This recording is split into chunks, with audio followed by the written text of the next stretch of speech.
দিনহাটায় 28 জন বাংলাদেশি অনুপ্রবেশকারী আটক।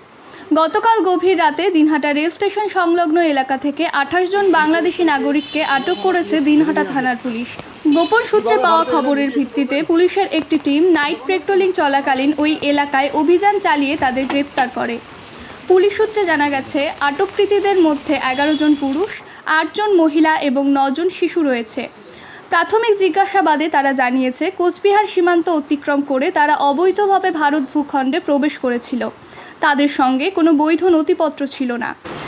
দিনহাটা থানা সূত্রে জানা যায়, আটককারীদের বিরুদ্ধে ফরেন্স অ্যাক্ট অনুযায়ী আইন অনুগত ব্যবস্থা নেওয়া হচ্ছে। একই সঙ্গে ভারতে তাদের প্রবেশের প্রকৃত উদ্দেশ্য এবং তার পেছনে কোনো মানব পাচার চক্রের হাত রয়েছে কিনা তা খতিয়ে দেখা হচ্ছে। এই ঘটনায় এলাকায় চাঞ্চল্য ছড়িয়েছে। স্থানীয়রা নিরাপত্তা পরিস্থিতি নিয়ে উদ্বিগ্ন প্রকাশ করছেন। সীমান্তবর্তী এলাকায় অনুপ্রবেশ ঠেকাতে প্রশাসনের পক্ষ থেকে নিরাপত্তা আরও জোরদার করার আশ্বাস দেওয়া হয়েছে।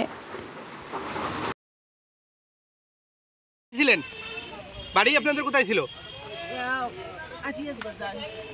আর এই ইন্ডিয়ায় কোথায় কাজ করতেন? হরিয়ানায়। কতদিন আগে এসেছিলেন? 12 বছর। কিভাবে আসছেন? কিভাবে?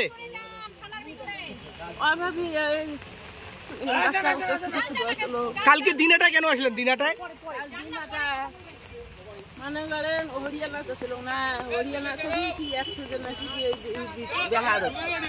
কি নাম আপনার? বাংলাদেশে কোথায় বাড়ি ছিল? কতদিন? কোথায় ছিলেন? কোথায়? ইট ভাটাতে।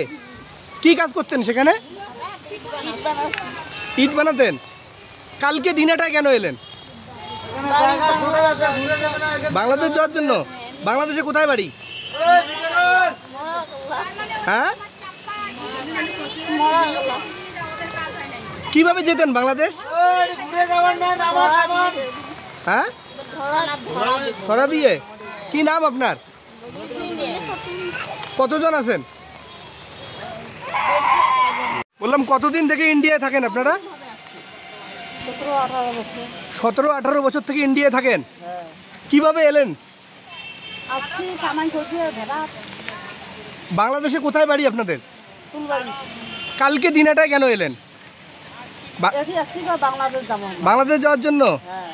কিভাবে যেতেন বাংলাদেশ? দালাল ধরা আছে? তাহলে কিভাবে যেতেন? ইন্ডিয়ার কি কি কাগজ বানিয়েছেন? কোনো কাগজ নেই। কি নাম আপনার? আপনারা 12 জন। সবাই কি হরিয়ানায় কাজ করতেন? তো অবৈধভাবে তো ইন্ডিয়ায় এসেছেন। ও নিজে ধরা দেওয়ার জন্য এসেছেন। কতদিন থেকে ইন্ডিয়ায়? 12 বছর থেকে। হরিয়ানা কি কাজ করতেন? কি নাম আপনার? নাইট পেট্রোল থাকে, ওরা অ্যালার্ট ছিল। তো কালকে ওরা দিনহাটা স্টেশনের কাছে কিছুজন ওখানে একটা ছোট ক্রাউডকে দেখতে পারলেন। সাসপিশনের আধারে ওদের যখন জিজ্ঞাসাবাদ করা হয়, ইন্টারোগেশন করা হয়, ওরা বলল যে ওরা বাংলাদেশি ন্যাশনালস, আর অনেক সময় ধরে ওরা হরিয়ানাতে ছিল। তারপরে হরিয়ানা থেকে এরা চলে এলো বিহার, বিহার থেকে এরা শিলিগুড়ি হয় কালকে এরা এসেছিল কোচবিহার। তো এখানে আমরা যখন জিজ্ঞাসাবাদ করে আমরা জানতে পারলাম যে টোটাল 11 জন মেল, 8 ফিমেল আর 9 জন মাইনার্স এদের সাথে ছিল। এরা অনেক সময় ধরে অ্যাজ লেবারার্স ইন ব্রিক কিল্ন, যে ইট ভাটা যেটা থাকে ওখানে কাজ করতো অ্যাজ লেবারার্স। আর কালকে আমরা এদেরকে অ্যারেস্ট করেছি, ফরেনার্স অ্যাক্টে আমরা কেস করেছি। এদেরকে আজকে আমরা কোর্টে পাঠাবো। কেন এসেছিল কি বাংলাদেশে ফেরার জন্য? হ্যাঁ, প্রাইমা ফেসি এরকমই আমাদের হচ্ছে যে এরা they wanted to cross the border. ওগুলো এখন জানা আছে না, আমরা কালেক্ট করে তারপরে আপনাদেরকে। বিভিন্ন জায়গায় তো বাংলাদেশিদের একটা ধরপাকড় চলছে, সেই জন্য কি ভয় পেয়ে ওরা? হতে পারে, তদন্ত করছি, হতে পারে, কিন্তু এরা যে রুটটা আমি আপনাকে বললাম ওই রুট দিয়ে এরা এসেছে। এরা কি ইনফিল্ট্রেট করেই ভারতে ঢুকেছিল এর আগে? দেখুন, অনেক সময় আগে ঢুকেছিল, তো হতে পারে যে ইনফিল্ট্রেট করেই হতে পারে, কিন্তু সবকিছুই তো এখন তদন্ত চলছে, তারপরে আমরা স্পষ্টভাবে আপনাদেরকে বলতে পারবো। স্যার কি জানেন কিভাবে ওরা বাংলাদেশে যাওয়ার পরিকল্পনা করছিল?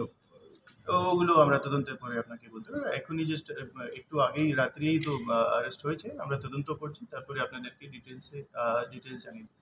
কোর্টে ফরওয়ার্ড করা হবে রিমান্ডে নিয়ে? হ্যাঁ, আজকে ওদেরকে কোর্টে ফরওয়ার্ড করা হচ্ছে।